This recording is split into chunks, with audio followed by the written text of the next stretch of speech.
الحمد لله نحمده ونستعينه ونستغفره ونعوذ بالله من شرور أنفسنا ومن سيئات أعمالنا من يهده الله فلا مضل له ومن يضلل فلا هادي له وأشهد أن لا إله إلا الله وحده لا شريك له وأشهد أن محمدا عبده ورسوله أما بعد فإن خير الحديث كتاب الله وخير الهدي هدي محمد صلى الله عليه وسلم وشر الأمور محدثاتها وكل محدثة بدعة وكل بدعة ضلالة وكل ضلالة في النار. أعوذ بالله من الشيطان الرجيم. بسم الله الرحمن الرحيم. ولا تستوي الحسنة ولا السيئة ادفع بالتي هي أحسن فإذا الذي بينك وبينه عداوة كأنه ولي حميم وما يلقاها إلا الذين صبروا وما يلقاها إلا ذو حظ عظيم. وقال تعالى وإنك لعلى خلق عظيم. محترم حاضرین، سنن ترمذی مسند احمد کی ایک صحیح روایت بڑی مشہور ہے. اللہ کے نبی حضرت ابو ذر غفاری رضی اللہ تعالیٰ عنہ روایت کرتے ہیں کہ نبی کریم صلی اللہ علیہ وسلم نے فرمایا اتق اللہ حیث ما کنت واتبع السیئۃ الحسنہ وخالق الناس بخلق حسن، کہ اللہ رب العالمین سے ڈرتے رہو حیث ما کنت، جہاں کہیں رہو، جس حال میں رہو، ہر حال میں، ہر موقع پر، ہر جگہ اللہ کا تقوی اختیار کرو.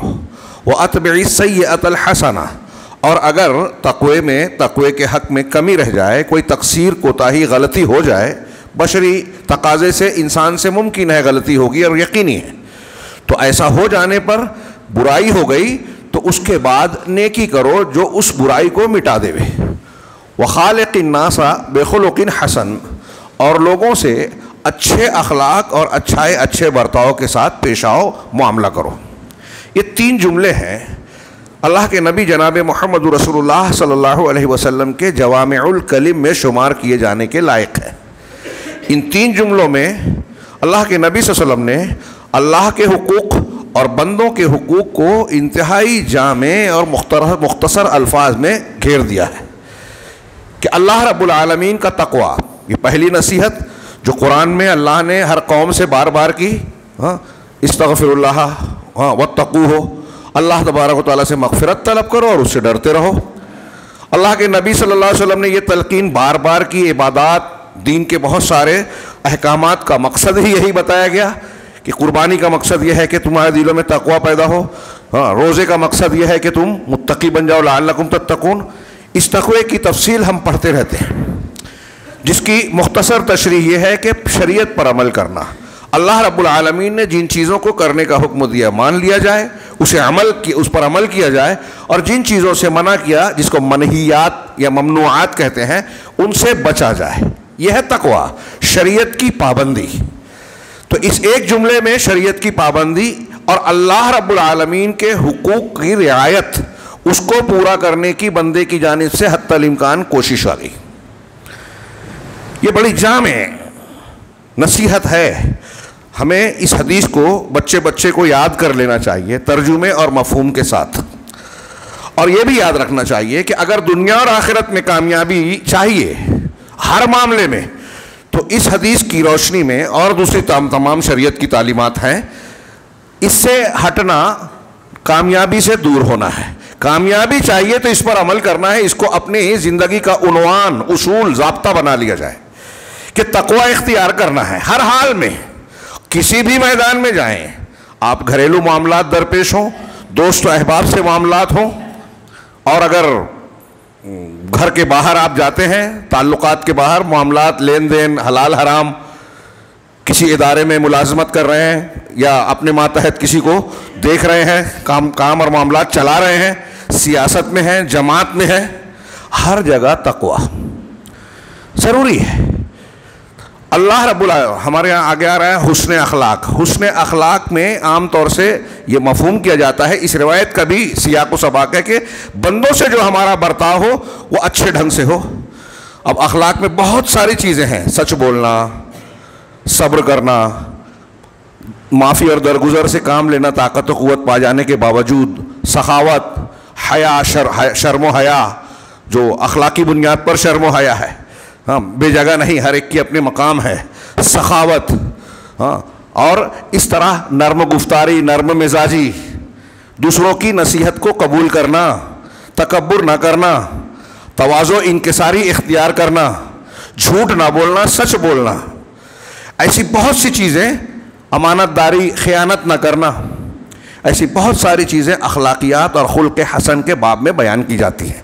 تو ہمارا معاملہ جو ہوتا ہے وہ صرف بندوں سے نہیں، اللہ رب العالمین سے بھی جو ہمارا تعلق ہو وہ صحیح بنیادوں پر دل کی سچائی اور اخلاص کے ساتھ ہو، اچھے سے اچھے ڈھنگ میں ہو، یہ بھی حسن اخلاق میں شامل ہے۔ رسول اللہ صلی اللہ علیہ وسلم کے احترام، آپ کی توقیر، آپ کے حقوق کی ادائیگی جو ایک مسلمان بندے پر عائد ہوتی ہے، اس میں بندہ صحیح ڈھنگ سے ان حقوق کی ادائیگی کی کوشش کرے، یہ بھی حسن اخلاق میں ہے۔ اور بندوں کے ساتھ جو معاملات کرے اس میں بھی حسن اخلاق۔ یہ میں نے جیسا کہ عرض کیا کہ دنیا کی سعادت آخرت کی نجات کا عنوان ہے، اس کے بغیر آپ کامیاب نہیں ہو سکتے۔ اتق اللہ حیث ما کنت، جہاں کہیں رہو اللہ سے ڈرو۔ کس پہلو پر میں مختصر سے وقت میں گفتگو کروں، میرا ذہن اس وقت فیصلہ نہیں کر پا رہا ہے۔ آپ تھوڑی دیر کے لیے حیث ما کنتم پہ بھی توجہ دیجیے کہ نبی کریم صلی اللہ علیہ وسلم کہہ رہے ہیں جہاں کہیں رہو، جس حالت میں رہو، ہر حال میں اللہ سے ڈرو۔ اب تھوڑی دیر کے لیے ہم اور آپ غور کریں کہ ہمارے اپنے سماج اور معاشرے میں جو ہم لوگوں کا عمومی برتاؤ، رویہ، طریقہ ہے، دوسروں کی چھوڑیے، ابھی اپنے آپ کے مسلمانوں کی بات کیجیے۔ مسلمانوں میں بھی ان کی بات کیجیے جو دیندار کہلاتے ہیں، قرآن حدیث پر چلنے کا دعویٰ کرتے ہیں، اپنے آپ کو دیندار بتاتے ہیں، مظاہرہ کرتے ہیں۔ کیا وہ اس تعلیم کو ملحوظ رکھتے ہیں کہ جہاں کہیں رہو اللہ کا تقوی اختیار کرو؟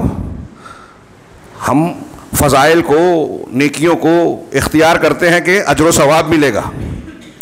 نبی کریم صلی اللہ علیہ وسلم سے پوچھا گیا کہ جنت میں داخلے کی سب سے زیادہ وجہ کون سی رہے گی لوگوں کی؟ ہاں آپ سے روایت میں ہے کہ سئل عن اکثر ما يدخل به الناس الجنہ، ما يدخل به الناس الجنہ، سب سے زیادہ کون سی چیز ہوگی جس کے ذریعے سے لوگ جنت میں داخل ہوں گے؟ تو آپ نے کہا تقوی اللہ و حسن الخلق۔ یہی جو اس حدیث میں بیان کیا گیا، میں نے جو 3 جملہ پڑھا یہاں، اس سے بھی مختصر اللہ کے رسول نے بتایا کہ اللہ کا تقوی، اللہ کا ڈر، اس کی شریعت کی پابندی، اس کے مفہوم میں کہہ لیجئے، اللہ کا تقوی اور اچھے اخلاق، یہ جنت میں جانے کے سب سے بڑے 2 سبب بیان کیے رسول اللہ صلی اللہ علیہ وسلم نے۔ اب یہاں دیکھیے، جنت میں جانا ہے تو ہم فضائل پر کس لیے محنت کرتے ہیں؟ جنت میں جانے کے لیے۔ تو جنت میں جانے کے لیے 2 چیزیں ضروری ہے۔ اچھے اخلاق سے پہلے تقوی ضروری ہے۔ تقوی ایک جامع تعبیر ہے، اگر کوئی آدمی شرک کر رہا ہے، بدعت کر رہا ہے تو متقی ہو ہی نہیں سکتا۔ تقوی، متقی کون ہے؟ ہمارے ہاں اس سلسلے میں بڑی غلط فہمیاں ہیں،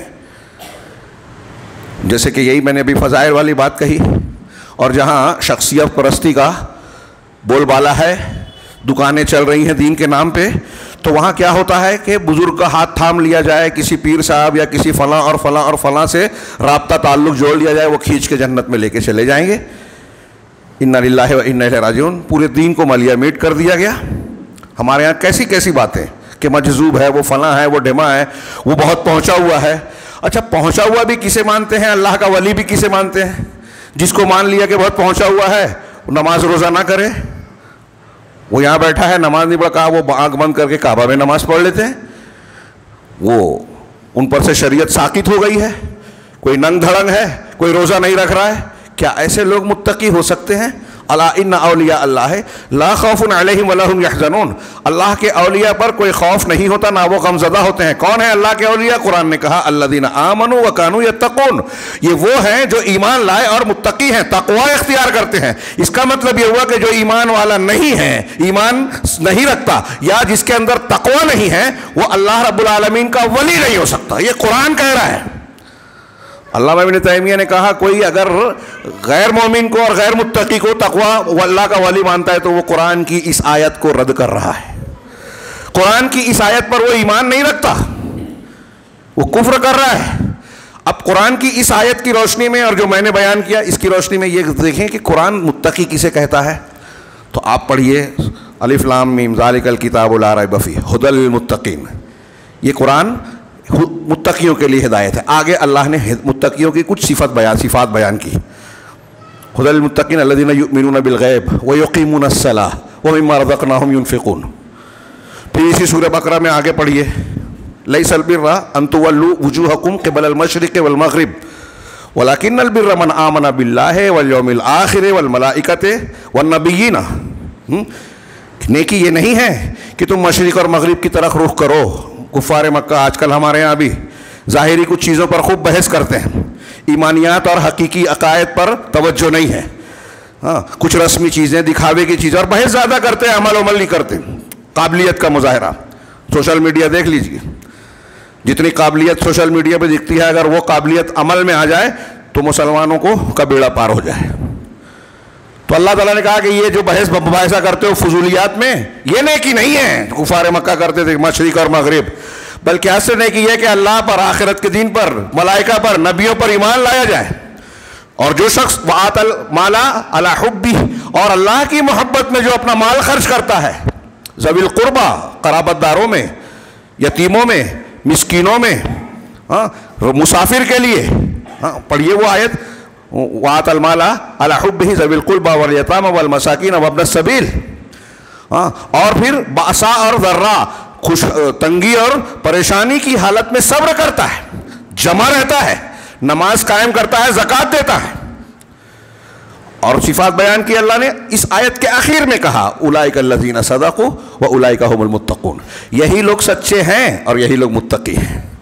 اب قرآن کی آیتیں یہ 2 جگہ کی میں نے پڑھی, ایسے اور بھی کئی مقامات پہ دیکھیے کہ غصے کو ضبط کرنے والے, معاف کر دینے والے, اور جن کے اندر ایسی جو اللہ کے راستے میں سرا اور ذرہ میں کھل کر اور چھپ کر خرچ کرتے ہیں, وہ لوگ متقی ہیں. دوسری آیتوں میں کئی جگہ کہا گیا, متقیوں کی مختلف صفات بیان کی گئی. اب ایک آدمی نماز نہیں پڑھ رہا ہے, سنتوں پر عمل نہیں کرتا, اللہ کے رسول صلی اللہ علیہ وسلم کی حدیث آتی ہے اور کہتا ہے میرے امام کا مسلک یہ ہے, میں رسول کی حدیث پر کیسے عمل کروں. کیا وہ متقی ہے؟ نہیں ہے. وہ اللہ کی رسول کی بات نہیں مان رہا ہے. اللہ اور رسول نے کہا ہے اللہ کی اطاعت کرو, رسول کی, فلاں بزرگ کی, فلاں پیر کی اور فلاں کی, یہ نہیں کہا. ان کے ذریعے سے آپ اللہ اور رسول کی بات سمجھ سکتے ہیں, ٹھیک ہے, ان کا مقام ان کو یہ دیجیے, لیکن ان کو رسول کی کرسی اور منصب پہ مت بیٹھائیے. اطاعت, اقتداء, اتباع اب صرف رسول کا حق ہے. جو مقام, جو حیثیت اللہ کے نبی جناب محمد رسول اللہ صلی اللہ علیہ وسلم کو اللہ نے دی, اب حضرت موسیٰ اور عیسیٰ کی بھی وہ نہیں رہی اطاعت میں. نبی ہے وہ بھی, ایمان لانا ضروری ہے ان پر بھی کہ وہ سچے نبی تھے, لیکن اللہ کے رسول کی بات کو چھوڑ کر حضرت عیسیٰ اور موسیٰ کی بات مانے تو گمراہ ہو جائیں گے. کسی بھی مفتی سے پوچھیے. لیکن اللہ کے رسول کی بات کو چھوڑ کر مسلک کے نام پر, خود ساختہ اصولوں کے نام پر, عقل کے نام پر, نہ جانے کس کس نام پہ ہم رد کرتے ہیں. جو ایسا کر رہا ہے وہ متقی ہے کیا؟ نہیں ہے. اب ایک اور حیث وما کنت کی میں بحث کر رہا تھا کہ اب جہاں کہیں رہو تو اب آپ دیکھیے کہ ایک آدمی مسجد میں بڑا نیک ہے, رمضان میں بہت اچھا ہے, خاص مقامات پر اپنے آپ کو شریعت کا پابند بتاتا ہے, لیکن جب لین دین کر رہا ہے, کاروبار کر رہا ہے, تو کہتا ہے کہ پک پھنی چوری کیے بغیر ترقی نہیں کر سکتے. مارکیٹ میں تو اس کی ضرورت ہے کہ جھوٹ بولے. حقیقت کچھ ہے, بیان کچھ کر رہے ہیں. ابھی ہمارے ٹھیلے پر ایک پھل بیچنے والا, سبزی بیچنے والا ہو, یا سائزنگ اور کارخانہ چلانے والا کوئی سیٹ ہو, وہاں یہ چلتا ہے کہ اگر ایک آدمی سچ بول رہا ہے تو بے وقوف ہے, یعنی اچھا اخلاق برائی ہے, غلط ہے, ناپسندیدہ ہے. نبی کریم صلی اللہ علیہ وسلم نے کبھی جھوٹ نہیں بولا, ہم جانتے ہیں, امانت دار تھے, ہم جانتے ہیں. غیر مسلم بھی آپ پر, کفار بھی آپ پر بھروسہ کرتے تھے, ہم یہ بیان کرتے ہیں. شرم و حیا, سخاوت, عفو درگزر, معاف کر دینا, اپنی ذات کے لیے انتقام نہ لینا, نرمی سے پیش آنا, مسکینوں, یتیموں, کمزوروں کی مدد کرنا, رشتے داریوں کو جوڑنا, مہمان نوازی کرنا, یہ سب اخلاقیات میں ہیں. اور نبی کریم صلی اللہ علیہ وسلم کو کہا, اللہ نے کہا کہ آپ سب سے بلند اخلاق پر ہیں. اب تھوڑی دیر کے لیے سوال کریں کہ کیا یہ جو چیز ہم بیان کرتے ہیں، مانتے ہیں، پڑھتے ہیں، ثابت ہے کہ نبی کریم صلی اللہ علیہ وسلم ہر معاملے میں اعلیٰ اخلاق پر تھے، تو بے وقوف تھے کیا؟ کوئی کہے گا، جرأت کرے گا، کفر میں چلا جائے گا نبی صلی اللہ علیہ وسلم کی شان میں اس طرح کوئی گستاخی کرے؟ تو معلوم یہ ہو کہ جب نبی صلی اللہ علیہ وسلم نے کیا تو سب سے اعلیٰ بن گئے، اللہ کے مقرب بن گئے، سب سے اعلیٰ نمونہ بن گئے۔ اور آج ہم یہ کہہ رہے ہیں کہ اگر ہم سچ بولیں گے ہر جگہ تو بے وقوف ہو جائیں گے، مطلب سچائی کی تعلیم غلط ہے قرآن و حدیث کی، آپ یہ کہنا چاہتے ہیں؟ اور مسلمان اس نفاق کا شکار ہے ہر قدم پہ۔ میں دوسروں کی بات نہیں کرتا، ان لوگوں کی بھی کر رہا ہوں جو اپنے آپ کو دیندار کہتے ہیں، مارکیٹ میں وہ اسلام پر عمل نہیں کر رہے جیسے مسجد میں کرتے ہیں، فضائل پر عمل کرتے ہوئے اللہ کے رسول کی حدیثیں دیکھتے ہیں، لیکن جھوٹ نہیں بولنا، دھوکہ نہیں دینا، خیانت نہ کرنا، ظلم نہ کرنا، دوسرے کا حق نہ مارنا، دینداری کا چولا پہن کر گھوم رہے ہیں، گھر میں بہنوں کو حصہ نہیں دے رہے ہیں، ٹال مٹول مچا رہے ہیں۔ میں کسی ایک گھر کی، ایک جگہ کی، کسی خاص کی بات نہیں کر رہا ہوں، ہمارے شہر میں دیکھیں گے ایسے 20 بھی نہیں 50 گھر ملیں گے، وہ مالدار طبقہ ہو، متوسط طبقہ ہو، کہیں کہیں غریبوں میں بھی ملے گا، بہت دیندار ہے، نماز کا مظاہرہ۔ اب جو حصہ مار رہا ہے، دھوکہ دہی کر رہا ہے، کوشش میں لگا ہوا ہے کہ بہن کا کچھ مار کے میں اس کا کم کر دوں، اپنا بڑھا لوں، کیا وہ متقی ہے؟ اب یہ تو معاملات کی بات ہے، وراثت اور لین دین کی بات ہے، حق حقوق کی بات ہے بندوں کے درمیان۔ دین کے معاملے میں، جماعت کے معاملے میں، دین کا کام کرنے کا مظاہرہ، بڑی کانفرنس، فوٹو چھپ رہا ہے، رپورٹ آ رہی ہے، تاریخ لکھی جا رہی ہے، لیکن آدمی لگائے جاتے ہیں۔ اور ایسا آدمی پسندیدہ ہوتا ہے جو لوگوں کو دھوکہ دے ہوئے، اپنے مخالفین کی بے عزتی کرے، ان پر جھوٹے الزام لگائے، چالیں چلے، اس کے چھپے ہوئے عیب کو، گھر کی خرابیوں کو لوگوں میں بیان کرے۔ دین کا کام ہمارے یہاں ہوتا ہے اور یہ عام ہے، اس کو چالاکی سمجھی جاتی ہے۔ کوئی متقی، پرہیزگار، دیندار ہمارے یہاں قابل قبول نہیں ہے جماعت کے کام کے لیے۔ تقوی پرہیزگاری نہیں چلے گا، چال باز چاہیے، جھوٹ بولنے والا، دھوکہ دینے والا، مخالف کو بے عزت کرنے والا، اس کو الزام لگا کے پھنسانے والا، جاسوسی کرے، چالاکی کرے، آدمی وہاں بھیجو، ان کو ان کے درمیان جھگڑا لگاؤ، اس نے تمہارے بارے میں یہ کہا، اس کے بارے میں یہ کہا، جھوٹ ہے لیکن لڑائی لگانا، اور لوگ خدمت کرتے ہیں، اور ایسے لوگ سماج میں پنپ رہے ہیں۔ کیا یہ کرنے والے، ایسے لوگوں کو پنپانے والے متقی ہیں؟ دینداری ہے؟ میری بات ہے، کسی کو لگ رہی ہے کہ میں خاص پس منظر میں کہہ رہا ہوں، ایک خطیب کو، ایک عالم کو، ایک داعی کو اپنے ماحول اور اپنے سماج اور معاشرے میں موجود برائیوں کی اصلاح کرنا اس کی ذمہ داری ہے۔ ہمارے یہاں یہ چیزیں ہو رہی ہیں اور لوگ اس پر یہ توجہ نہیں دیتے کہ ہم دین کے نام پر دین کی مخالفت کر رہے ہیں۔ اتق اللہ حیث ما کنت، جہاں کہیں رہو اللہ سے ڈرو۔ کیا ہم اس پر عمل کر رہے ہیں؟ اور اگر نہیں کر رہے ہیں تو کیا ہم کامیابی کے راستے پر چل رہے ہیں؟ اور اگر ہم یہ غیر تقوی کے راستے کو اختیار کیے ہوئے ہیں تو یہ کیسے امید رکھتے ہیں کہ اللہ ہم پر رحمت کرے گا؟ ہمارے اوپر جو حکمران بیٹھیں گے، حکومت بنے گی، وہ ایماندار ہوگی، غلط ڈھنگ سے الیکشن لڑ کے حکومت پر قابض نہیں بنے گی، ہماری مسجدوں کی جگہ مندر نہیں بنائے گی، ہمارے حقوق دے گی۔ یہ کیسے آپ توقع کرتے ہیں جب ہمارے اندر ایک دوسرے ہر طاقتور اپنے سے کمزور کے ساتھ ظلم کرے گا؟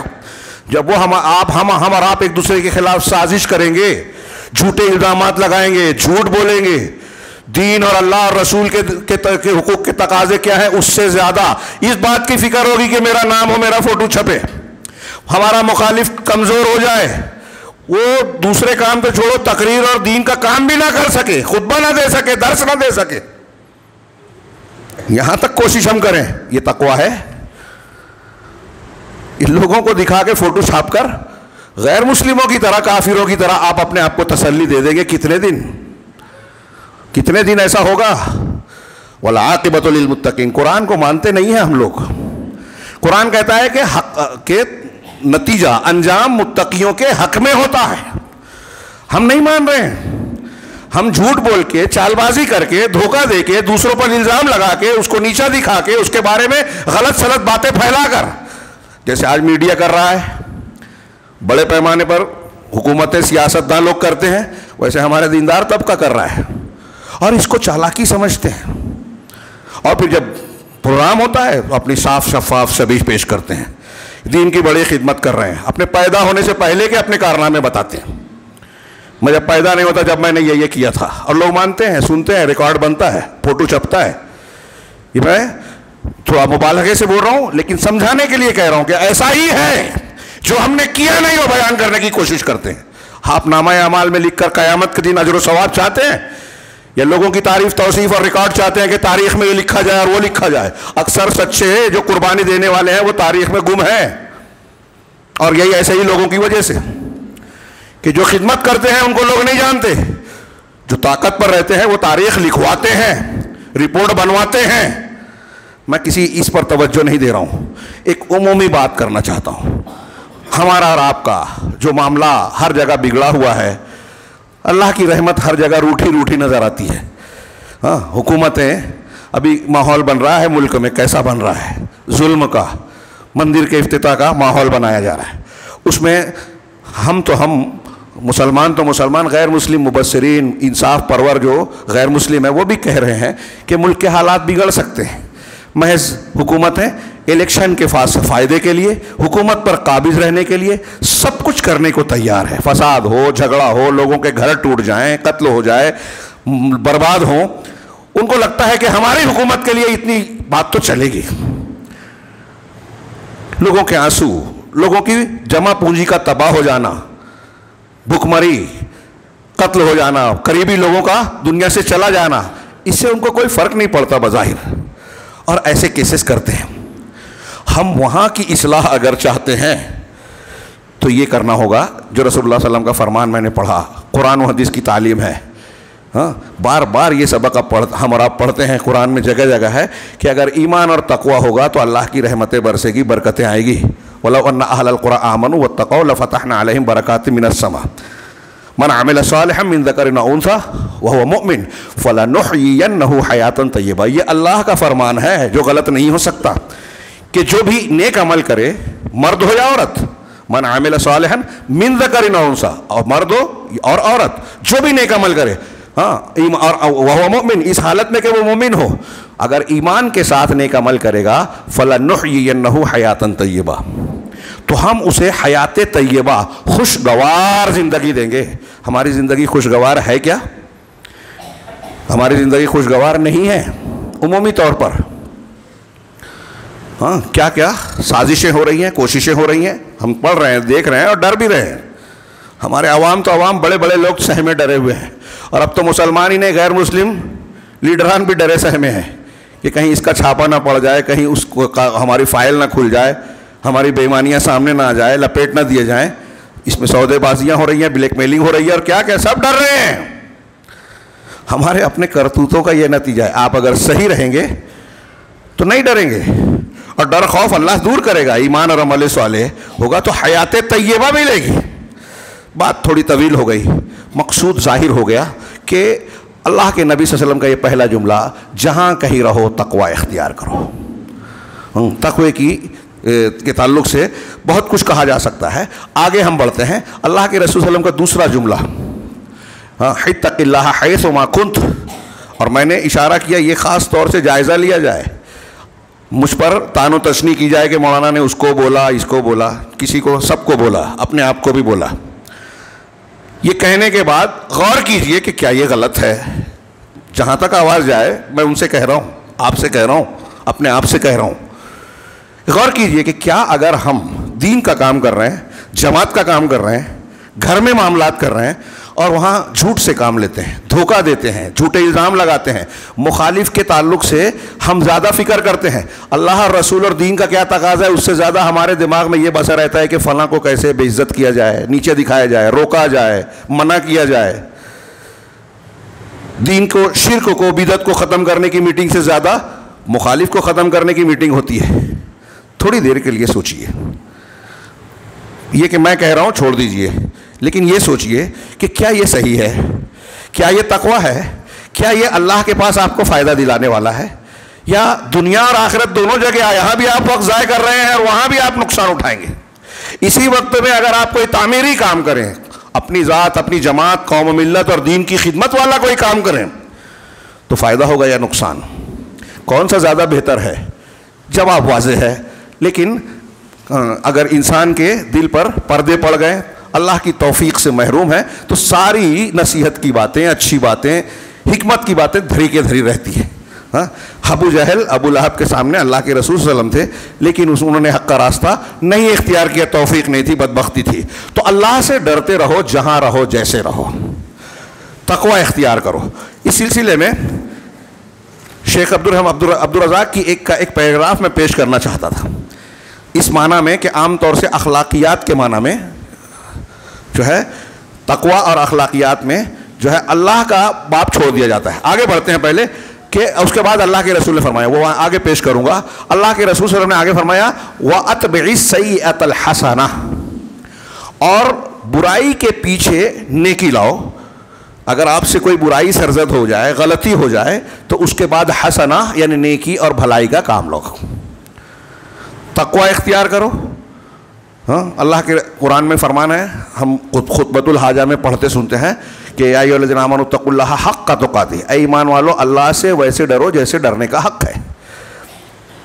صحابہ نے اس آیت کے نزول کے بعد اللہ کے رسول صلی اللہ علیہ وسلم نے کہا کہ ہم میں سے کوئی شخص کیسے حق ادا کر سکتا ہے اللہ سے ڈرنے کا, ہمارے اندر تو کمزوریاں ہیں, انسان ہے, تقصیر ہو سکتی ہے. تو پھر بعد میں دوسری آیتیں اتری اور اللہ نے فرمایا فاتقوا اللہ ما استطعتم, جتنی تمہاری طاقت ہے اتنا اللہ سے ڈرو. اور یہاں بھی کہا تقوی کرو, اور اس کے فوراً بعد وَأَتْبِعِ السَّيِّئَةَ الْحَسَنَةَ, مطلب اس میں اشارہ ہے کہ آپ متقی اور پرہیزگار ہیں, تقوی کے راستے پر چلنا چاہتے ہیں, چل رہے ہیں, لیکن آپ سے غلطی ہو سکتی ہے اس لیے کہ انسان ہے, اور اللہ نے ہمیں امتحان کے لیے پیدا کیا. شیطان بھی پیچھے لگا ہے اور ہمارا نفس بھی ہمارے اندر ہے جو برائی پر ابھارتا ہے, لہٰذا غلطی ہو سکتی ہے, یہ بالکل طے ہے, ہر انسان سے ہوگی. اور یہی ہم کو اور آپ کو تلقین بھی ہے کہ آپ ایسے آدمی کو نہ ڈھونڈے جو فرشتہ ہو.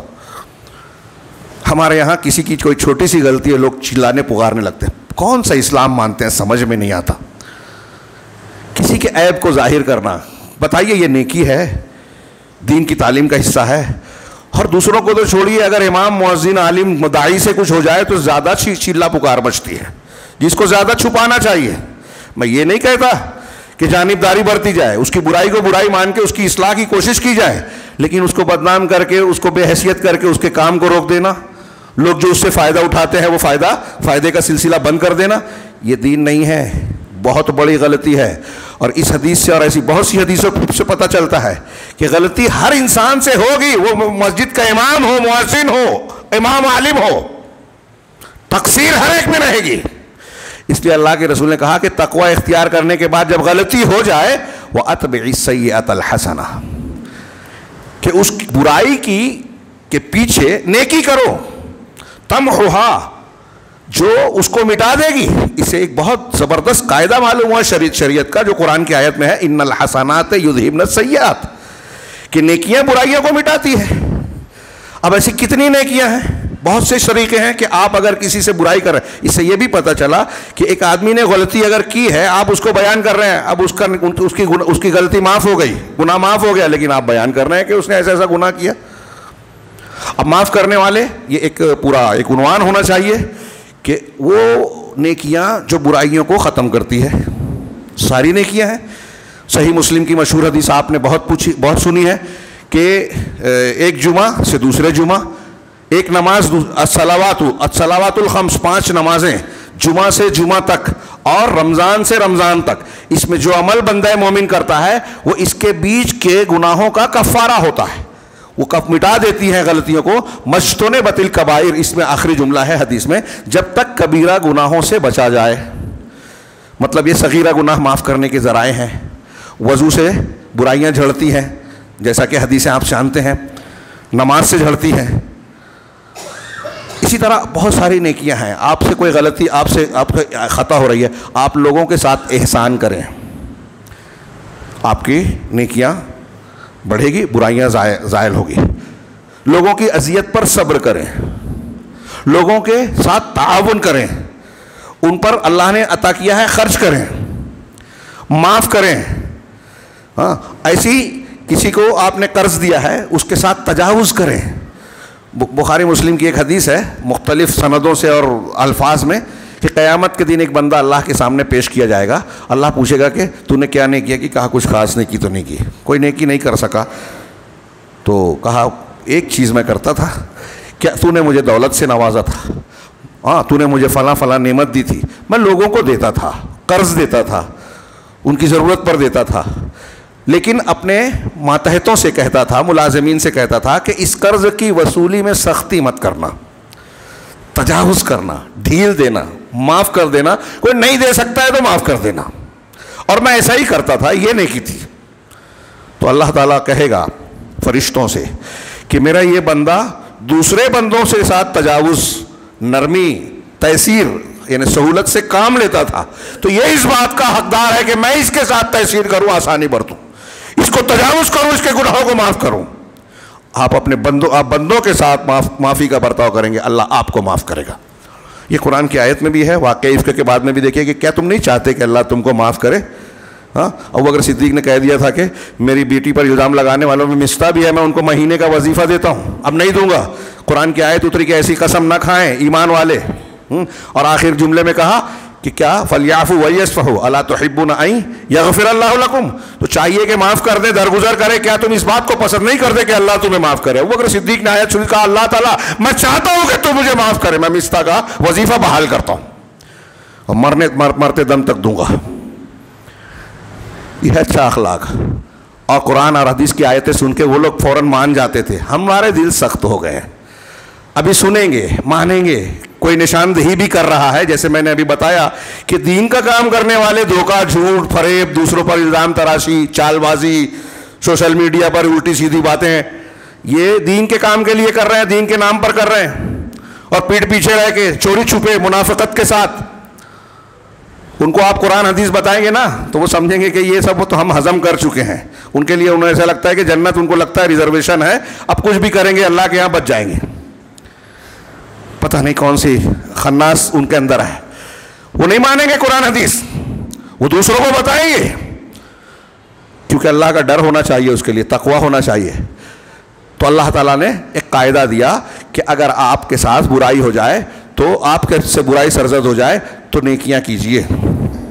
اور نیکیوں میں اچھے اخلاق بھی آتے ہیں, جو آگے اللہ کے رسول نے حدیث میں بیان کیا, وَخَالِقِ النَّاسَ بِخُلُقٍ حَسَنٍ, اور لوگوں کے ساتھ اچھے اخلاق سے پیش آؤ. ہاں, اچھے اخلاق. اللہ کے نبی صلی اللہ علیہ وسلم کو اللہ تعالیٰ نے کہا وَإِنَّكَ لَعَلَىٰ خُلُقٍ عَظِيمٍ, ہمارے لیے نمونہ ہے اللہ کے رسول. لَقَدْ كَانَ لَكُمْ فِي رَسُولِ اللَّهِ أُسْوَةٌ حَسَنَةٌ, ہم سب کو یاد ہے, تمہارے لیے رسول کی ذات میں بہترین نمونہ ہے. کوئی مانتا ہے, کوئی فضائل کا حصہ لے کے یہ پکڑے ہوئے ہے کہ میں اتنے سبحان اللہ الحمدللہ اور فلاں ذکر کر لوں گا, اور کہیں سے ایسے جہاں پرندہ پر نہ مارے چرندہ چر نہ مارے, ایسی کچھ ایجاد کی ہوئی عبادتیں پیدا پکڑ لیا کہ پیر صاحب نے یہ بتایا, فلاں نے خواب میں یہ دیکھا تھا, اللہ کے رسول اور اللہ نے نہیں بتایا, پیر صاحب نے بتایا, خواب سے پتہ چل رہی ہے, وہ بھی پتہ نہیں کون سا خواب ہے. یہ والا ذکر کر لیں گے تو اتنے فرشتے, اتنے گناہ معاف, اتنے فرشتے آپ کے لیے قیامت تک ڈیوٹی پر لگ جائیں گے مغفرت کی دعا کرتے ہوئے. تو یہ ڈوز دیا گیا کہ آپ بہن کا حق مار لو, ظلم کرو, جھوٹ بولو, کسی کی عزت سے کھیلو, کسی کا حق مار لو, حرام کھاؤ, اور یہ فضیلت پر عمل کر کے جنت میں چلے جاؤ. نسخہ ہے شارٹ کٹ. شریعت کو کنارے کرنے کے نسخے بتائے جا رہے ہیں دین کے نام پر, اور ایسا دیندار طبقہ حقوق اور معاملات میں انتہائی بگڑا ہوا نظر آتا ہے, اور سمجھتا ہے کہ ہمارا دین اور جنت کا معاملہ چھوٹا ہی نہیں ہے. ہاں, کون سا دین ہے یہ میں اکثر کہا کرتا ہوں, اور یہ ہمارے یہاں رائج ہے. تو اللہ کے رسول صلی اللہ علیہ وسلم اور اللہ کے تعلیمات ایسی ناقص نہیں ہیں. تقوی کی بنیاد پر آپ کا اخلاق, اور تقوی اور اخلاق کے بغیر جنت میں نہیں جا سکتے. دنیا کی جنت بھی نہیں ملے گی, آخرت کی تو چھوڑیے. دنیا کی جنت یہاں امن, چین, سکون, اللہ رب العالمین کی رحمت, نصرت, حفاظت ہے. اور اس کے لیے ہمیں اچھا بننا پڑے گا, اندر سے بھی باہر سے بھی. اللہ کا تقوی اور اخلاق کا ایک معنی یہ بھی بیان کر سکتے ہیں کہ تقوی اندر کی اصلاح, اخلاق باہر کی اصلاح. یہ پوری چیزیں ہوگی. اس کے بعد آپ ایک مرتبہ جب صحیح عقیدے اور صحیح ایمان کے ساتھ ایک مرتبہ سبحان اللہ, لا الہ الا اللہ, الحمدللہ کہیں گے نا, تو اس کا کوئی وہ وزن ہوگا جو بدعتی کے 1,00,000 مرتبہ کہنے کا بھی نہیں ہوگا. ایمان اور عقیدہ پہلے درست کیجئے. تو نبی کریم صلی اللہ علیہ وسلم کو اللہ تعالیٰ نے کہا وَإِنَّكَ لَعَلَىٰ خُلُقٍ عَظِيمٍ، آپ عظیم اخلاق پر ہیں. وقت بہت زیادہ ہو رہا ہے اور میں تفصیل میں جاؤں تو اللہ کے نبی صلی اللہ علیہ وسلم کے اخلاق کیا ہیں ہم سب کو پڑھنا چاہیے. اگرچہ بہت کچھ ہم سنتے ہیں جانتے ہیں ہاں، لیکن اگر ہم پڑھیں سنیں بیان کریں تو ایک ایک چیز پر، جیسے اللہ کے رسول کی سچائی، یہ ایک ٹاپک ہے، کئی ہفتہ بات کر سکتے ہیں جمعہ میں. اللہ کے رسول کی امانت داری، آپ کی بہادری، آپ کی سخاوت، آپ کے معاملات، طاقت قوت مل جانے کے بعد معاف کر دینا، صبر کرنا. مولانا ابوالکلام آزاد کا مشہور جملہ ہے ہاں کہ مظلومی میں صبر، مقابلے میں عزم، دشمن کے سامنے عزم، ہمت. ہاں، معاملات میں راست بازی، لین دین تعلقات میں سچائی، راست بازی، جھوٹ نہ بولنا، دھوکہ نہ دینا. ہاں، اور طاقت و قوت مل جانے کے بعد عفو درگزر کرنا، معاف کر دینا. یہ سیرت طیبہ کے درخشاں پہلو ہیں، وہ عناصر ہیں جو پوری حیات طیبہ میں بہت روشن نظر آتے ہیں. یہ مولانا آزاد کی بات کو میں نے اپنے الفاظ میں کہی. اب آپ دیکھیے نبی کریم صلی اللہ علیہ وسلم کے اخلاق. اللہ نے کہا، خود نبی صلی اللہ علیہ وسلم کا فرمان ہے بعثت لأتمم صالح الاخلاق، انما بعثت لأتمم صالح الاخلاق، کہ میں اس لیے مبعوث کیا گیا ہوں کہ اچھے اخلاق کو تکمیل تک پہنچاؤں. اب آپ علماء نے لکھا کہ آپ اگر اللہ کے رسول صلی اللہ علیہ وسلم کی زندگی میں دیکھیں کہ آپ کتنے سچے تھے، جھوٹ سے کتنے دور تھے جو سچ کی ضد ہے، تو ایسا لگے گا کہ آپ صداقت اور سچائی کو اعلیٰ مقام تک پہنچانے کے لیے ہی دنیا میں آئے تھے، مبعوث ہوئے تھے. سب سے زیادہ یہ نمایاں نظر آئے گی. پھر آپ جب پڑھیں گے کہ خیانت سے کتنا دور تھے، امانت داری کتنی تھی، تو آپ کو لگے گا کہ حقیقت میں تو اللہ کے نبی صلی اللہ علیہ وسلم امانت داری کو اس کے آخری معیار تک بتانے کے لیے اس دنیا میں آئے تھے. کفار مکہ بھی آپ کو صادق و امین کہتے تھے. جس وقت 14 قبیلے کے جوان رانا کھلی تلوار لے کے آپ کے گھر کے باہر آپ کو قتل کرنے کے لیے آئے تھے، ہجرت ہوئی، اس وقت بھی مکہ والے کفار کی امانتیں آپ کے پاس رکھی تھی. کیسا عجیب واقعہ ہے. اب ہم صرف بیان کرتے ہیں. ہمارے یہاں مارکیٹ میں چلے جائیں تو غیر مسلم بولے گا کہ مسلمانوں کے بہت سارے سیٹ ایسے ہیں کہ ہمارا مال لیا، پیسہ نہیں دیا، ڈبا دیا. کیسے امانت داری ہے، کیسے رسول کو مان رہے ہیں. کیا یہ تقویٰ ہے؟ کیا یہ اخلاق ہے؟ اللہ کے رسول صلی اللہ علیہ وسلم کو ماننے والی بات ہے. شرم کی بات نہیں ہے کہ محمد رسول اللہ صلی اللہ علیہ وسلم کے متبع پیروکار کہلاتے ہیں اور یہ اخلاق، اور آپ کا اخلاق یہ ہے کہ کفار آپ کے پاس امانت رکھ رہے ہیں. یہ جائے گی نہیں. اور جاتے جاتے آپ حضرت علی کو دے کے گئے، ہم پڑھتے ہیں. شرم و حیا، ہاں کہتے ہیں کہ ایک عام حالات میں زندگی میں آپ کی حیا اور شرم کا یہ عالم تھا کہ ایک دوشیزہ خاتون سے بھی زیادہ اب شرم و حیا رکھتے تھے. بہادری بے مثال. صحابہ کہتے ہیں جب جنگ کی بھٹی گرم ہوتی تو ہم آپ کے پاس جو ہے سہارا لیتے، آڑ لیتے. حنین میں اچانک حملے کی وجہ سے صحابہ کرام کی تعداد زیادہ تھی، بدر و احد سے کہیں زیادہ. سب لوگ بکھر گئے، چند لوگ، 2-4 لوگ بچے تھے، حضرت ابو سفیان، حضرت عباس رضی اللہ عنہما اور 1-2 لوگ. اللہ کے رسول اپنے بغل پر تھے اور آپ اکیلے مقابلہ کرتے ہوئے کہہ رہے تھے انا النبی لا کذب انا ابن عبد المطلب، میں نبی ہوں، کوئی جھوٹ نہیں ہے، میں ابن مطلب کا بیٹا ہوں. جنگ کے موقع پر یہ چیز بیان کی آپ نے، اس کی اپنی تفصیل. آپ کی بہادری بے مثال. مدینہ میں ایک روز صحیح مسلم میں ہے، رات میں کوئی آواز سنائی دی، اندھیرا ہے، آج کے جیسا لائٹنگ وغیرہ نہیں تھی. جب لوگ اپنے گھروں سے ڈر کر نکلے کہ کیسی آواز تھی، تو دیکھا کہ رسول اللہ صلی اللہ علیہ وسلم ایک گھوڑے پر سوار اندھیرے میں سے واپس لوٹ رہے ہیں. کہا کوئی بات نہیں ہے، آرام سے سو جاؤ. یعنی جب لوگ خطرے کو دیکھنے آ رہے ہیں، آپ خطرے کے مقام سے لوٹ رہے ہیں. ایسی بہت سی آپ کی بہادری، میں کہا پوری تقریر اور مسلسل کئی خطبہ بیان کیا جا سکتا ہے. سخاوت. آپ سے کوئی چیز مانگی جائے تو کبھی آپ رکتے نہیں تھے، منع نہیں کرتے تھے. ایک عورت نے آپ کو، بخاری کی روایت ہے، ایک عورت نے آپ کو ایک بڑا قیمتی لباس دیا تحفے میں، اور آپ نے، اس روایت میں ہے کہ محتاج کی طرح، مطلب آپ ضرورت مند تھے اس وقت کپڑے کے، آپ نے لیا، گھر میں گئے، پہن لیا. اور پہن کر جب آئے تو صحابہ میں سے ایک شخص نے کہا کہ اللہ کے رسول یہ کتنا خوبصورت ہے، آپ مجھے پہنا دیجئے، اکسنی ہے، مجھے پہنا دیجئے. کہا ٹھیک ہے. آپ اندر چلے گئے تاکہ بدل کے لا کے دے دیں. صحابہ نے جب یہ دیکھا تو ان کو ڈانٹنے لگے کہ تم نے دیکھا نہیں تھا کہ اللہ کے رسول صلی اللہ علیہ وسلم نے یہ کپڑا جب لیا، لباس لیا، تو آپ اس طرح لیا کہ جیسے آپ کو ضرورت ہے، اور آپ پہن بھی لیے اور پھر بھی تم نے مانگ لیا. کیونکہ جانتے ہو جبکہ کہ اللہ کے رسول صلی اللہ علیہ وسلم کسی مانگنے والے کو منع نہیں کرتے. تو کہا تم کیا سمجھتے ہو کہ میں نے پہننے کے لیے مانگا ہے؟ نہیں, میں نے اس لیے مانگا ہے کہ اللہ کے نبی صلی اللہ علیہ وسلم کے بدن سے یہ کپڑا چھو گیا ہے, آپ نے زیب تن فرما لیا ہے, اب میں چاہوں گا رکھ دوں گا کہ میں جب مروں تو میرا کفن بنایا جائے اسے, تاکہ اس کی برکت مجھے ملے. یہ چیز صرف رسول کے لیے کی ہے, لوگوں نے پیر صاحبان وغیرہ کے لیے کوئی ثبوت نہیں ہے, صحابہ کے لیے نہیں کیا صحابہ نے. تو یہ ایک آپ نے دے دیا. یہ میں بتا رہا ہوں کہ صحابہ کہتے ہیں کہ آپ سے مانگا جاتا تو دیتے نہیں. صحیح مسلم کی روایت ہے کہ ایک شخص مسلمان ہوا, آپ نے وادی بھر کے بکریاں تھی, کہا یہ لے جاؤ. وہ قبیلے کے والوں کو جا کے کہتا ہے لوگوں محمد پر ایمان لاؤ. بہترین انسان, اور ایسے شخص ہیں جو اتنا دیتے ہیں کہ ختم ہونے کا ڈر ہی نہیں. قوت اور طاقت مل جانے کے بعد معاف کر دینا. ہم لوگ پڑھتے ہیں مکہ میں جب آپ فاتح کی حیثیت سے فتح مکہ کے وقت آئے تو مجرمین کھڑے تھے. وہ مجرمین جو زندگی بھر آپ کی مخالفت کرتے رہے, ستاتے رہے, آپ کے صحابہ کرام کو کتنوں کو شہید کیا, لیکن آپ نے عمومی معافی دی.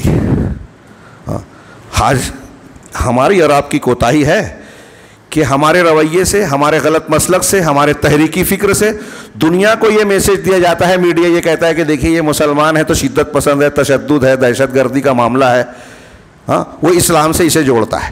حالانکہ ہم اور آپ جانتے ہیں, معلوم ہے کہ اگر غیر مسلم بھی اللہ کے نبی صلی اللہ علیہ وسلم کی حیات طیبہ اور تعلیمات کو پڑھے گا تو یہ مانے گا کہ آپ سے زیادہ امن کی تعلیم دینے والا, محبت کو فروغ دینے والا, امن اور چین کی تعلیم کا پیکر کوئی دنیا میں ہو ہی نہیں سکتا. انتہائی متوازن. آپ کی تعلیم میں توازن بھی ہے, سخاوت ہے, فضول خرچی نہیں ہے, بخیلی نہیں ہے, ہاں لیکن کیا کہتے ہیں کفایت شعری ہے, بخیلی نہیں ہے. درمیان کی جو چیز ہے اس کی تعلیم ہے.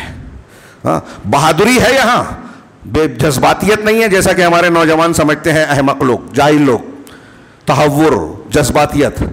ہاں یہاں صبر ہے, بزدلی نہیں ہے, لیکن اس کے لیے لوگوں کو علم حاصل کرنا ہوگا. تو نبی کریم صلی اللہ علیہ وسلم سب سے اعلیٰ اخلاق پر تھے. ہاں غیر مسلم مستشرقین کی جملے پڑھیے, میں نے ابھی ایک کتاب میں نقل کیا تھا کہ وہ کہتے ہیں کہ دنیا میں کوئی بھی انسان کامل اخلاق والا آپ کو نہیں ملے گا. ایک جگہ وہ بہت اچھا ہے تو دوسری جگہ کمزور ہے. اچھا باپ ہے تو اچھا ٹیچر نہیں ہے, اچھا ٹیچر ہے تو اچھا سیاستداں نہیں ہے, سیاستداں اچھا ہے تو اچھا تاجر, اچھا بھائی نہیں ہے. کہیں اچھا ہے تو کہیں اچھا نہیں ہے, یعنی کامل نہیں ہے, خامیاں ہیں. لیکن اس قاعدے سے صرف محمد رسول اللہ صلی اللہ علیہ وسلم آپ کو الگ لگیں گے کہ آپ جس حیثیت سے دیکھیے, باپ, شوہر, دوست, سپہ سالار, نگراں, تاجر, سیاستداں, قوم و ملت کا بہی, ہر معاملے میں آپ سب سے اونچے نظر آئیں گے. آپ کے جیسا کوئی باپ نہیں, آپ کے جیسا کوئی شوہر نہیں, آپ کے جیسا کوئی بھائی نہیں, آپ کے جیسا کوئی باپ نہیں. ہر مرحلے میں آپ بے مثال ہیں. پھر ایک قول اور بھی عبدالحلیم اویس صاحب نے اور دوسرے سیرت نگاروں نے نقل کیا, میں نے ابھی کئی جگہ نقل کیا, کہ آپ, ایک مستشرق کہتا ہے کہ دنیا میں کوئی بھی انسان دور کے لوگوں میں ہیرو ہو سکتا ہے, قریب کے لوگوں میں نہیں ہوتا. قریب کے لوگ اچھا نہیں مانتے, بلکہ اچھوں کو بھی اچھا نہیں مانتے.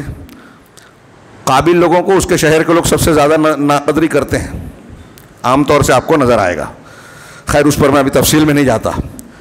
تو قریب کے لوگ انسان کی خامیوں کو, عیب کو جانتے ہیں. میں ایک شخص ہوں, دور سے کوئی میری تقریریں سن رہا ہے, صرف میری باتیں سن رہا ہے تو سمجھتا ہے مولانا بہت اچھے, بہت اونچے, بہت بڑے, بہت بھاری. قریب آتا ہے تو کہتا ہے نہیں, ان کے اندر بھی تو خامیاں ہیں, ان کے اندر بھی تو یہ ہے. تو وہ عزت نہیں رہتی, وہ بات نہیں رہتی. ہر شخص کا یہ معاملہ ہوگا. لیکن وہ مستشرق کہتا ہے کہ لیکن محمد صلی اللہ علیہ وسلم کی زندگی آپ پڑھیں تو آپ کی شخصیت اس قاعدے سے الگ نظر آتی ہے. وہ یہ کہ آپ سے جو جتنا قریب ہوا اتنی زیادہ آپ سے محبت کرنے والا, جان لٹانے والا, فدائیت کا حامل نظر آئے گا. ہاں ایک آدمی سے سب سے زیادہ قریب رہنے والی اور جاننے والی اس کی بیوی ہوتی ہے. حضرت خدیجہ کو دیکھیے کہ جب آپ کو نبوت ملی 15 سال آپ کی زوجیت میں رہ چکی تھی. آپ نے کہا کہ مجھے اپنے اوپر خوف ہے, تو وہ کیا کہتی ہیں, نہیں ایسا ہو ہی نہیں سکتا, اللہ آپ کو رسوا نہیں کرے گا. آپ رشتے جوڑتے ہیں, مہمان نوازی کرتے ہیں, کمزوروں کے لیے لڑتے ہیں, مظلوموں کو ان کا حق دلاتے ہیں, ایسا نہیں ہو سکتا کہ اللہ آپ کو رسوا کرے. 15 سال رہنے کے بعد ایک بیوی اپنے شوہر کے بارے میں یہ باتیں کہہ رہی ہے، کتنے وثوق سے کہہ رہی ہے، اور وہ جہاں دیدہ خاتون، عقل والی، شعور والی خاتون تھیں. یہ قریب تر عورت کی گواہی ہے. حضرت انس جنہوں نے 10 سال کی عمر سے وفات تک آپ کی خدمت کی، خادم رسول صلی اللہ علیہ وسلم تھے. ہاں، آپ سے زیادہ کسی کو نہیں چاہا. وفات کے بعد جب بھی ذکر ہو تو آپ رونے لگتے. حضرت زید جو آپ کے حوالے کیے گئے غلام تھے، آزاد کر دیا تھا، سگے باپ اور چچا آئے، کہا کہ چلو ساتھ میں. اللہ کے رسول نے کہا بچہ اگر جانا چاہے تو جا سکتا ہے. بیٹا کہا نہیں میں نہیں جاؤں گا، میں اللہ کے رسول کے ساتھ رہوں گا. اصلی باپ کو چھوڑ کے رسول اللہ صلی اللہ علیہ وسلم کے پاس کو ترجیح دی رہنے کو. تو جو دیگر صحابہ کو بھی دیکھیے کس طریقے سے جانے سار ایسی محبت کی صحابہ نے، ہاں، جو کسی نے کسی کے ساتھ نہیں کی. آپ کی طرف آنے والے تیروں کو اپنے سینے پر لے، آپ جھانک بھی رہے تو کہہ رہے ہیں کہ اللہ کے رسول جھانکیے مت، کوئی تیر لگ گیا تو آپ زخمی ہو جائیں گے. سولی پر چڑھا جا رہے ہیں حضرت خباب، اور کہہ رہے ہیں کسی نے کہہ دیا کہ رونا آ گیا، کہا کہ تم اس وقت یہ چاہتے ہو کہ تمہاری جگہ محمد صلی اللہ علیہ وسلم سولی پر چڑھ جائیں؟ کہا کیا میں یہ چاہوں گا؟ اللہ کی قسم میرے ایک ایک بال میں جان ہو جائے، اتنی جانیں ہوں گی، ہر جان قربان کر دوں چلے گا، لیکن یہ نہیں گوارا ہوگا، تو میری دل گوارا نہیں کرے کہ محمد رسول اللہ صلی اللہ علیہ وسلم کے پیر میں کانٹا چھپے. نبی کریم صلی اللہ علیہ وسلم کہ یہ بات اخلاقیات سے چلتے چلتے یہاں تک آئی، اور اللہ کے نبی صلی اللہ علیہ وسلم کی تعلیمات کا یہ نتیجہ تھا. اور آپ سب سے اعلیٰ کیوں تھے، دنیا میں سب سے بہترین اور مکمل کیوں تھے؟ اس لیے کہ آپ کے اخلاق سب سے جامع، سب سے کامل، سب سے مکمل تھے. وقت اجازت نہیں دے رہا ہے، حالانکہ آپ کے اخلاق کے بہت سارے پہلو، میں نے کہا سال بھر بھی اگر ہم بات کریں نبی کریم صلی اللہ علیہ وسلم کے اخلاق عالیہ پر، ہاں، خلق عظیم پر، تو بات ادھوری رہے گی. اور میں کوئی مبالغہ نہیں کر رہا ہوں، سمجھ کر بول رہا ہوں. آپ کے اخلاق کا یہ موضوع اتنا وسیع ہے.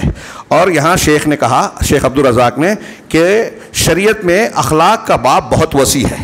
اخلاق کی ایک بات کو میں عقیدے سے جوڑنے کے لیے ایک اقتباس پیش کر رہا ہوں. اور آپ نے فرمایا کہ، اور اب ہم نے نبی صلی اللہ علیہ وسلم کا جو بتایا تو کیوں بتایا، یہ جو تفصیل بات کر رہے ہیں کہ اچھے اخلاق کے تھے، معاف کرتے تھے، سچ بولتے تھے، ہاں، امانت داری. تو میں نے شروع میں جو کہا کہ اگر اللہ کے نبی صلی اللہ علیہ وسلم کو ہم مانتے ہیں اور یہ کہتے ہیں کہ آپ کی مقبولیت، آپ کا کمال یہ تھا، آپ سب سے کامیاب انسان، سب سے اعلیٰ درجے کے انسان، ہمارے لیے نمونہ، تو یہ کیسے ہم سوچتے ہیں کہ آج کاروبار میں ترقی کرنا ہے تو نبی صلی اللہ علیہ وسلم کی تعلیم سے ہٹ کر ہم جھوٹ بولیں، بددیانتی کریں، دھوکہ دیں، دین کا کام کرنے کے لیے جھوٹ کا، دھوکے کا، چال بازی کا، سازش کا، جاسوسی کا سہارا لیں؟ اگر ہم ایسا کر رہے ہیں تو ہمیں اللہ کے نبی صلی اللہ علیہ وسلم کی تعلیمات پر ایمان نہیں ہے، تقوی نہیں ہے. ہم آپ کو کامیاب نہیں مان رہے ہیں کہ ٹھیک ہے آپ کی زندگی تو سچ سے کامیاب ہوئی، ہم سمجھتے ہیں ہم جھوٹ سے کامیاب ہوں گے. آپ کی زندگی تو ایمانداری اور صداقت سے، ہاں، امانت داری سے ہوئی.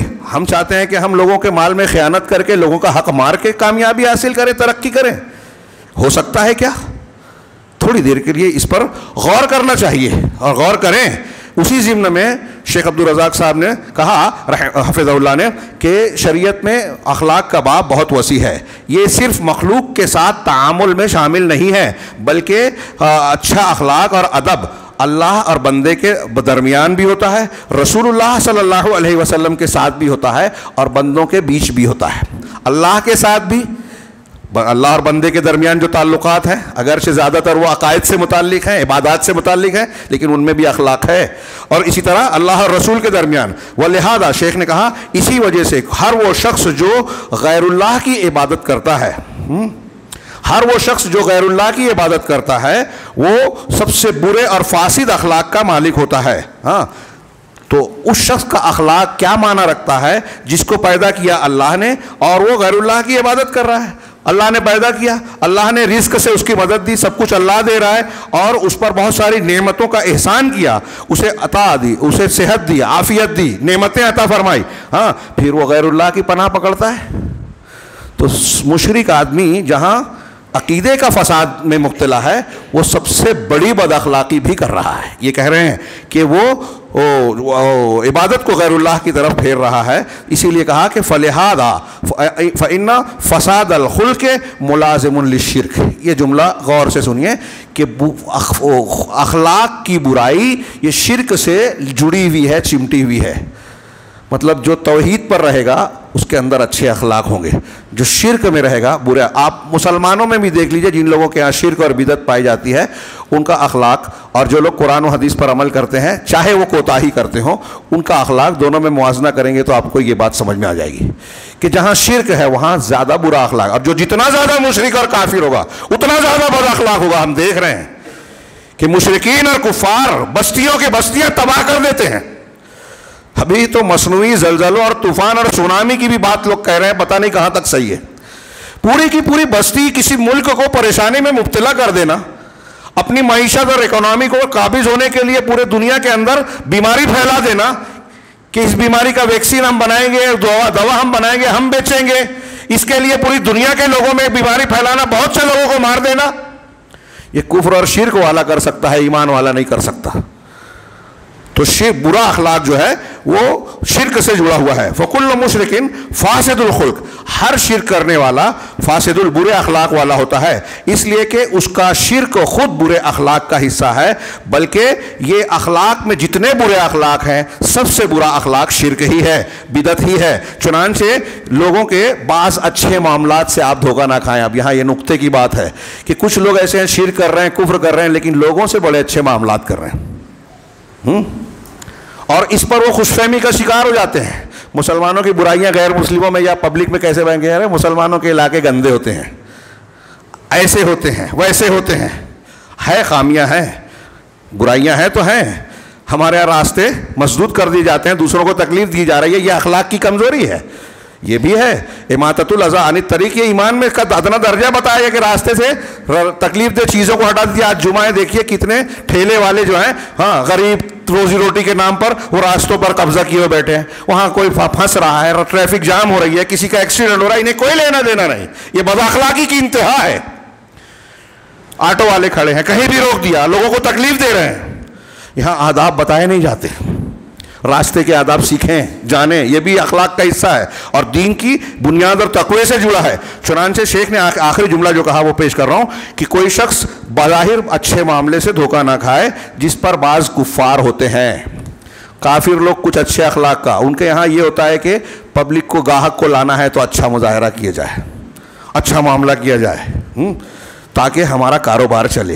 تو ان کا اخلاق دنیا کے اعتبار سے ہوتا ہے۔ ایک مسلمان اچھا اخلاق دنیا کے فائدے کی بنیاد پر نہیں کرتا، اللہ کے حکم اور آخرت کے اجر و ثواب کی نیت پر کرتا ہے، جس کا فائدہ پھر دنیا میں بھی ملتا ہے۔ اور ایسا ضروری نہیں ہے کہ ہر شخص جب اچھے اخلاق سے پیش آئے تو وہ اچھا برتاؤ، اچھا ہی رد عمل پیش کرے۔ کوئی اچھا رد عمل پیش کرے یا نہ کرے، اگر آپ صحیح نیت سے اچھا اخلاق پیش کریں گے تو اللہ کے یہاں سے اجر ملے گا۔ چنانچہ جو لوگ کفار ہیں اگر کچھ اچھے اخلاق کا مظاہرہ کرتے ہیں تو وہ دنیا کے کچھ مصلحتوں کی وجہ سے اور عارضی مصلحتوں کی وجہ سے اللہ کے یہاں وہ اس کا کوئی بدلہ نہیں چاہتے، اور نہ ہی اللہ کے یہاں ان کا جب نیت صحیح ہے تو کوئی بدلہ ہوگا۔ کچھ موضوع کا کچھ پہلو باقی تھا جو میں پیش کرنا چاہتا تھا، لیکن بہت زیادہ وقت ہو گیا، اگرچہ تاخیر سے شروع ہوا، میں معذرت چاہتا ہوں۔ ہاں، یہ ہمیں ذہن میں رکھنا ہے کہ اگر دنیا کی کامیابی اور آخرت کی کامیابی چاہیے تو اس کا یہ عنوان لکھ لیجئے جو اللہ کے رسول کے الفاظ میں تقوی اللہ و حسن الخلق، یہ دو چیزیں جنت میں زیادہ تر لوگوں کو داخل ہونے کا سبب بنے گی، اللہ کا تقوی اور اچھے اخلاق۔ اللہ ہمیں اس کی توفیق عطا فرمائے اور جنت والوں میں شامل فرمائے۔ اقول قولی ھذا واستغفر اللہ لکم وللمسلمین صلی اللہ علیہ نبینا محمد بارک اللہ لنا ولکم فی القرآن المجید ونفعنا وإیاکم بالآیات والذکر الحکیم انہ تعالی جواد کریم ملک برؤوف رحیم۔